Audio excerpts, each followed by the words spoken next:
is up, Earth's mightiest subscribers? It's Ernie, Blerd without fear. Welcome back to the channel. Okay, so today we're going to be talking about Doomsday Clock number 9 by Jeff Johns and Gary Frank. And I gotta tell you right now, to quote some of my favorite wrestlers, Dominic Dijakovic and Keith Lee, feast your eyes and bask in its glory, because this shit is about to be live. Anyway, what we're going to be talking about in this video is how Dr. Manhattan told Wolverine to hold my beer. I am about to reboot the DC universe as we know it. I am making changes. I have moved into the DC universe. I've repainted the walls. I bought new furniture, and I'm about to remodel the kitchen. In this book, we get to see Dr. Manhattan. This is everything we wanted to see. The barbershop is open, free fades for everyone, 2-for-1 special. It is about to go down. Just get ready. Just wait. And also, I think we finally know why. The last thing Dr. Manhattan sees is Superman, and we're about to talk about that right now. But before we get started, it only takes 2 clicks to become one of Earth's mightiest subscribers. Click. When we kick off this comic, we are with Dr. Manhattan on Mars. He is in the far future of 3019. You gotta remember, this is technically the Legion of Superheroes timeline, and when he is out here in space, he is holding the Legion ring of Pharaoh Lad. And what Dr. Manhattan is, pontificating about dates back to Adventure Comics number 353. I want to say it was Jim Shooter and Kurt Swan who were on that book back then. But Pharaoh Lad sacrificed himself to take out the Sun Eater, and the explosion that resulted in Pharaoh Lad sacrificing himself, it pretty much destroyed everything except his Legion ring, which Dr. Manhattan now has. And it's pretty awesome when you think about it, because, this is something that happened decades ago, like in comics, publication time. What's even more crazy is that we remember, you go back to Doomsday Clock, I think it was number 7, when he moved the lantern out of Alan Scott's reach, which basically rewrote history and made it to where Alan Scott didn't become Green Lantern, he died, thus resulting in the Justice Society of America never having been formed, because Alan Scott was the one who brought them all together. It's insane when you go back and think about this, because now it's having a ripple effect, because the Justice League, they still formed, but the butterfly effect did not really pertain to the Justice League. It kind of explains why the Justice League formed in a different way, which is what we got in New 52. But it also affected the Legion of Superheroes, because as Dr. Manhattan is sitting there holding that Legion ring, talking about all the things he will and won't see, the futures that are disappearing, he's noticing that everything from 3000 on back to the moment, that the final moment that he remembers seeing Superman, all of that's disappearing. Not only that, but the ring in his hand disappears as well. So the Legion of Superheroes did not form as a result of his actions. Dr. Manhattan is, as frantically as an emotionless being can do, he is frantically going through all the different portions of time dating back from 3000 to the present, and he doesn't see shit. And now, thanks to the incident in Doomsday Clock number 8, where the tachyon explosion goes off that pretty much wipes out Moscow, causing an international incident, causing Superman to become public enemy number 1, and I mean international levels of public enemy number 1. Of course, so is Firestorm. But the Justice League has come in, they've scooped up Superman, they've scooped up Firestorm, they've saved Batman, who was only alive by the graces of the new gods themselves, because he was inside the Batwing when all that went down. What is going on here is that the Justice League are trying to do damage control. The media is attacking metahumans, because you gotta remember, the Superman theory, the metahuman arms race, is something that has come to light in recent issues, and now it is becoming problematic for everybody. And right now, even the president, who they don't show, but you can tell that it's Donald Trump because of the way he talks. The president is having to lay down the law on metahumans. But right now, the Justice League, they pretty much turned on Nate Dogg and Warren G's regulators. Mount up. Justice League has mounted up. They are going in, all in. They are heading to Mars, because they have figured out that the signal, wherever the explosion came from, the signal points back to Mars, and they go, I'm talking about they're riding out. I'm talking about we got every hitter in the DC universe. I am not playing when I'm telling y'all. We don't just got the core Justice League right here. We don't just have Martian Manhunter. We don't just have Aquaman. We don't have Mirror. We don't have, Green Arrow, Flash. We got every human member of the Green Lantern Corps. Donna Troy is there. Cyborg is there. These mofos even got Steel, Supergirl, the Doom Patrol, the Metal Men in Justice League Dark, Nightwing and Batgirl are pretty much all of Batman's outsiders. Team Shazam. I mean, everyone is here. They even brought the Question. They even brought the Question out to get his fade run. Take that fedora off, Question, because your fade is about to get run. Hawkman, Hawkgirl, Big Barda, everybody is in here riding. Everybody is about to ride on Dr. Manhattan. They are ready to come into that barbershop and get those 2-for-1 specials on those fades, because I guarantee you they are about to be run. But the thing is, they are rushing off to battle against Dr. Manhattan, not really knowing, and as Dr. Manhattan even states in a later part of this book, you've come to seek answers that you don't know the questions for. Batman wakes up from his fade-induced coma, but it's gonna take just shy of 14 minutes to get that message to the Justice League, to warn them that they're going after the wrong guy. It's not Dr. Manhattan who set off that explosion. There's another player, and I'm going to tell you right now, it's Ozymandias. It's obvious. It's so obvious it's Ozymandias. Adrian Veidt. These are what we thought they were. They are who we thought they were, and we let them off the hook. And this is maybe even kind of a throwback to the Watchmen live-action movie where, Adrian Veidt uses Dr. Manhattan's powers to essentially, blow up Times Square. In this case, he uses it in the comics to blow up Moscow. And he is basically framing him. There's really no two ways about it. And in less than 14 minutes,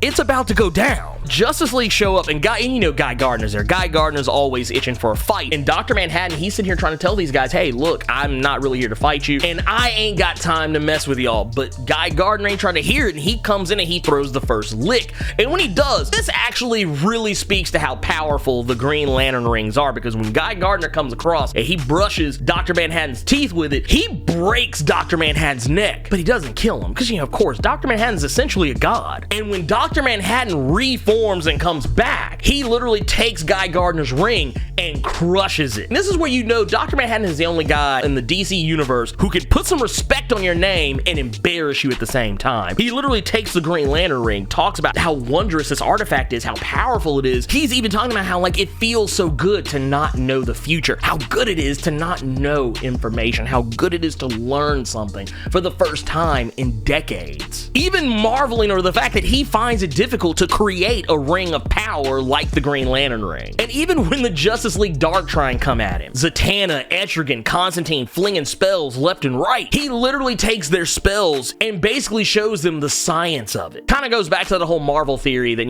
magic is just science we don't, understand yet. But yeah, even when the Justice League Dark try and come at him and start throwing everything they got at him, the magic that they wield, even Dr. Manhattan finds that fascinating, the fact that they are using the lost scraps of creation to fight him. The funny thing is that at the heart of all this is Ronnie Raymond, Firestorm, who we know was the one that, Superman was trying to save in the last issue. And before we even got into the fight, we saw that Ronnie Raymond and Professor Stein, they were starting to have a little bit of beef because Stein didn't want to get involved in this fight, and Ronnie wants to be a part of it because he wants to stop the person who he thinks is responsible for framing him. During this fight, it's here that Dr. Manhattan actually put some respect on Firestorm's name, even realizing that Firestorm's really the only one there who can actually hurt him, who can actually match Dr. Manhattan on a power level. How Dr. Manhattan is able to just literally create things, Firestorm can do the exact same thing. He just doesn't have as much mastery over it, nowhere near as much mastery over it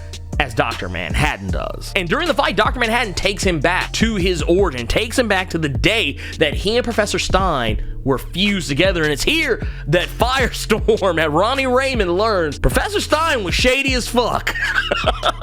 They went back, they rebooted the origin of Ronnie Raymond and Professor Stein to be that it wasn't just some mere accident that caused them to be fused together and become Firestorm. It was planned. So yes, in fact, Killer Frost wasn't lying. Yes, he is a part of the Superman theory. He is one of the metahuman arms. He is one of the very things that the public at large has been afraid of, and rightfully so, because Martin Stein knew that it was going to happen. He intentionally set off the explosion that fused them together. He had baited Ronnie. He knew that Ronnie was a perfect target because he had no parents, and he knew Ronnie saw him as a surrogate father, a father figure in his life to replace the one he didn't have. He even talks about how well he has groomed him for the task of becoming Firestorm, and it's like, dude, whoa, wait a minute, you can't just tell me this in the middle of a fight, man. You can't just, we're supposed to be throwing hands and you're sitting here telling me the truth about my origin.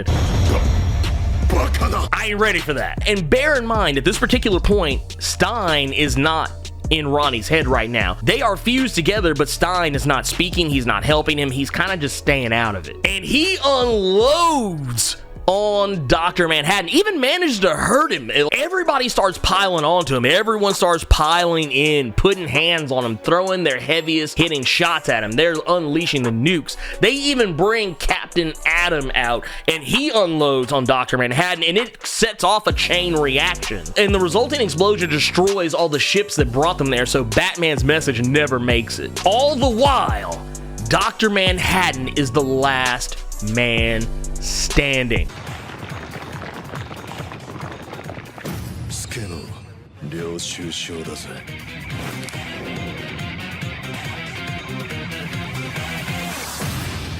He is sitting there looking off in the distance, and he's doing what I can only describe as his best Cell impersonation. He is sitting there. There's beginning of the Cell games in Dragon Ball Z, just sitting there chilling, daring Superman to come run his fade right now. Just look at the ground, look at all the bodies Dr. Manhattan just caught, and y'all want to tell me Superman can beat him?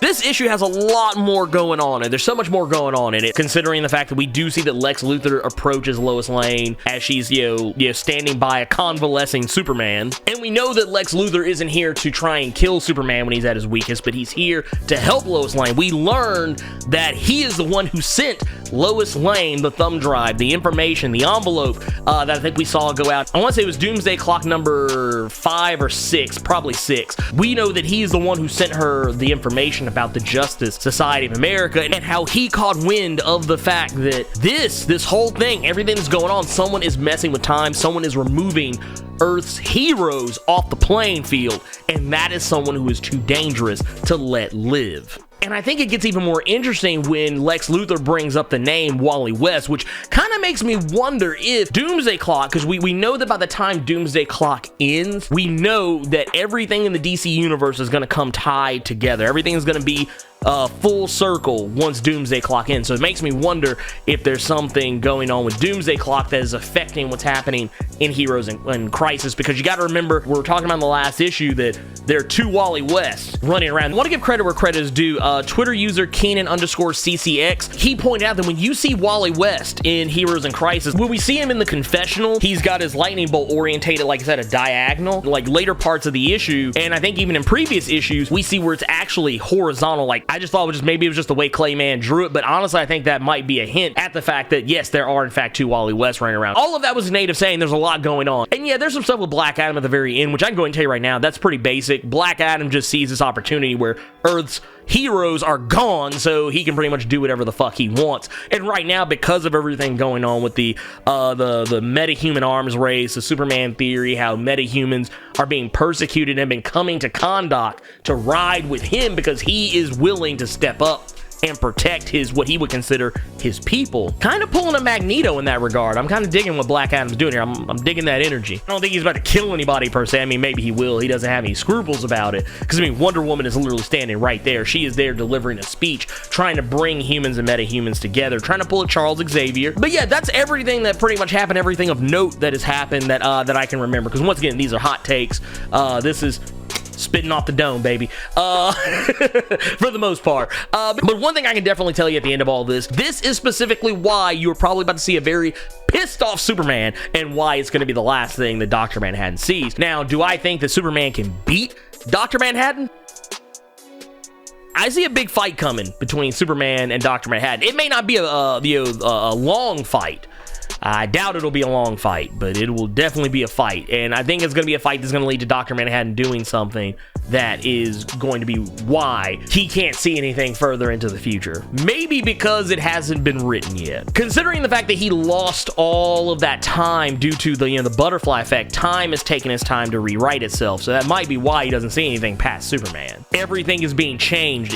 Conflicting events are happening. Like I said, it's a crackpot theory, but honestly, it's the only one I got, and it's not out of the realm of possibility when you consider the fact that him changing Alan Scott's fate had far-reaching effects on the Legion of Superheroes, and then dating back, rewriting everything from that point on backwards. So it's not that hard of a reach, man. It really isn't. I mean, it's like literally, it's like right there. But anyways, let me know what you thought about Doomsday Clock number 9 by Jeff Johns and Gary Frank.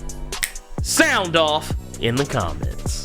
If you enjoyed this video, Hulk smash that like button. And if you want to see more awesome videos like this one, make sure you click subscribe so you can become one of Earth's mightiest subscribers and tap that bell so you know when I post up. And if you want to become one of Earth's mightiest patrons as well, swing on over by patreon.com/Blerd Without Fear. And if you chuck in a buck, you can get some exclusive content. And if you don't want to become one of Earth's mightiest patrons, that's fine too. Hey, all I ask is that you like this video and share it with your friends. And who knows, maybe they'll become some of Earth's mightiest subscribers too. Anyways, thank you for taking the time to watch this video, and while you're here, go ahead and check out some of these other videos I got floating around here. But until next time, Plus Ultra!